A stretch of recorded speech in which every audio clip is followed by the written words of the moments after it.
The main event, which was just crazy, obviously all of us know, featured Anderson Silva going up against Chris Weidman. Yeah, I feel bad for you guys who are looking for non-spoilers because your shit's ruined. Yeah, you're right. It doesn't matter because everybody's spoiling. Everyone knows about this by now. Knockout of the night goes to Chris Weidman. Knockout of the night goes to Chris Weidman. I am a huge Anderson Silva fan. George is a huge Anderson Silva fan. But I'm going to tell you, I think George will tell you, I spit it the way I see it.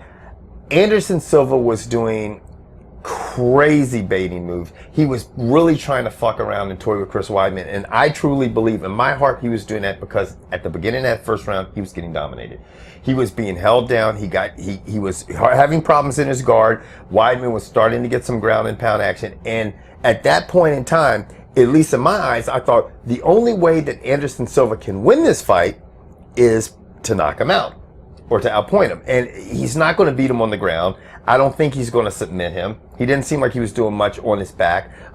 And I think he was baiting him. He was getting really cocky doing it, trying to take Chris Weidman out of his game plan, and that shit just straight fucking backfired. And he should have saw that coming because Weidman was getting close several fucking times. I'm thinking, wow, man, he's really getting squirrely with this shit, and he's dipping, and Weidman is like, whew. And I'm going, if one of these fucking things connects, it's not going to look too good. And it only took one. And that was it, man. That guy's got some heavy hands, and you got to tip your hat off to Chris Weidman. We are two people that did not think he could pull this shit off. I didn't think so. I thought Anderson would be able to use his speed like he's done against every other fighter, and it just backfired. It backfired. Miserable. And there will be some people, and I would love to say, okay, you know what? Anderson Silva, he wasn't clowning around. He would have probably won the fight. You know what? There's a possibility that if he didn't clown around, he could have possibly won the fight. But you also have to think of why. We know Anderson Silva is famous for baiting people. And he's sitting there thinking, okay, you know what? I had some trouble with this guy on the ground. I'm going to fucking get him, and get him to come in and counterpunch. And you saw what he did up against the cage, and Chris Weidman stuck to his game plan. To me, that's. I looked at Kevin, and in between rounds, and I said that was, in my opinion, the most impressive thing that happened in the first round. And it is the most impressive thing that anyone has done. And what I'm talking about is Anderson was up against the cage, tried to get Weidman to come in, moved away, and then went back. And what did Weidman do? Weidman just put his hands down. Right. Didn't try to throw a punch like we saw Bonner. Didn't do anything. Put his hands down, walked right up to him, put his head on his chest, and just tied him up. Yeah.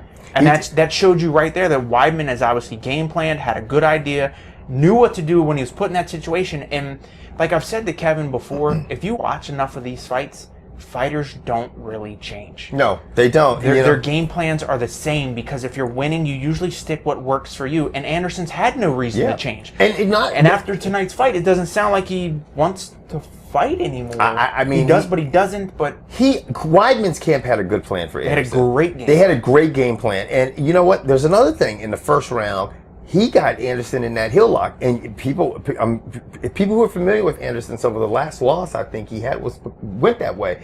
This guy, their camp obviously studied. They said that they had people that were going to come in there and try to upset Weidman, get him frustrated, bait him. And he was prepared for all that shit. And being an Anderson Silva fan, if you can't see that, then you got to relax a little bit, because I was thinking, man, this kid is fucking good. And when I interviewed the Yamasaki brothers during that interview, if you guys go back, they were very high on Chris Weidman. And I told George, I don't really care what these other fighters are saying, because a lot of the times they don't know what's happening. But when Mario and Fernando both spoke that highly about Chris Weidman, I was like, wow, this kid's got to be something. And he proved it tonight. It's interesting, and like Joe Rogan said, it makes it very interesting for MMA. Well, all glory to God, because God won, as we saw tonight. God won every time. So I would just want to say on the fight no one saw, God's the big winner. Come on, man. That was awesome. I'm glad to see he's on top again. What happens next? 12-0. I don't know who God takes on next, but I bet he wins. Because Chris Weidman, the only reason he won tonight is because of God. He actually admitted that afterwards, and I was like, that's pretty fucking profound.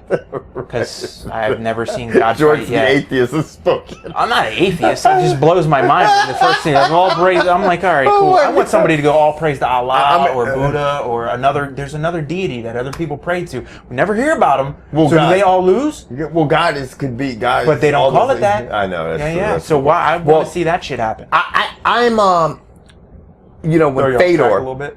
You threw me off track because you got so off the fucking fight, but that's why I love fucking George. But I said to George, I said, and if you remember this, Yes. I said, you know what, George, we're kind of sitting here in this Anderson Silva era, back when we were kind of riding the people About loving Fedor, and there was a lot of people that were going, Chris Weidman's going to crush, and George and I were like, shut the fuck up. And it was funny because all these great eras do come to an end. You see it, and especially in fighting, man. I don't think there's ever been anybody who's just done it the right way and retired, you know? And you know, people who fight, they like to fight, and they can't get it out of them. And Anderson Silva, I think he might be the one. Yeah. I don't think Anderson, yes, signed a 10-fight deal, and I will be shocked if he comes anywhere near I that. think the way he was talking, he's going to keep fighting. I mean, I think, you know, Who's when he people, gonna fight? I don't know, he's just Dana White will make great fights. He'll probably go up to light heavy. He could maybe create a super fight still, even though he's lost the fight. There's so many options for Anderson Silva and big paychecks. Right now, he's very frustrated. Roy Jones Jr. Yeah, Roy Jones Jr. He's frustrated. I mean, you lose, you hear people going, I'm retiring. We've heard that a million times from fighters. Now, then you get back, you train, you start looking at tapes, you see some of the mistakes you made, you think, you know what? Maybe I can beat this guy. Maybe I can totally redeem myself. Let me tell you something. If he fights him again, what's he got to lose? He could be just like GSP and Matt Serra. GSP and Matt Serra, right? Look at GSP where he's sitting now. You know, now Anderson Silva's 38 years old, but you still realize that, hey, you know, there's a lot of opportunity for him to have some big money fights, and he's talking about his family and taking care and being here in the States. Then I would be fighting 10 more fucking times. Because here's the other thing. Those sponsors. Yeah. Burger King will be gone. They'll be right on Chris Nike. Weidman's ass. Yeah. Yeah. You're not gonna get that money, those contracts, if you're not fighting. Believe me. Or winning. You notice they said, "Are you not fighting?" He goes, "Oh no, I got 10 more fights." Yeah. Right. Or winning. It's not just fighting. You need to win. You need to win. Now, with that being said, below the comment board, everybody. Yeah, below us. Below the comment board? No, below us Oh. is the comment board.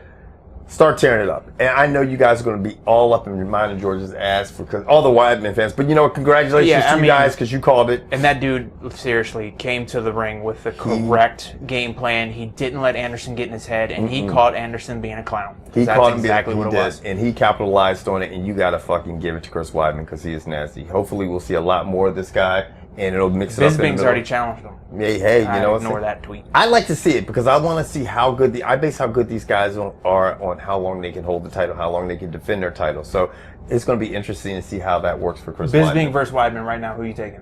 Weidman. Yeah.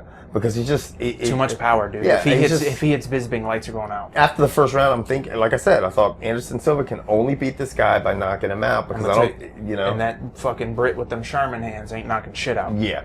Now, anyway, guys, we're out of here. It is fucking super duper late, and I am getting or early, depending on how you view shit. It's 10 after 1 a.m. a.m. over the pond. Yeah, if you guys are overseas, y'all are probably waking up. Yeah, you guys getting ready to wake up, saying, "What the fuck, Kevin and George doing? Where's the video at? Where's right here, bitches? We're out. Deuces."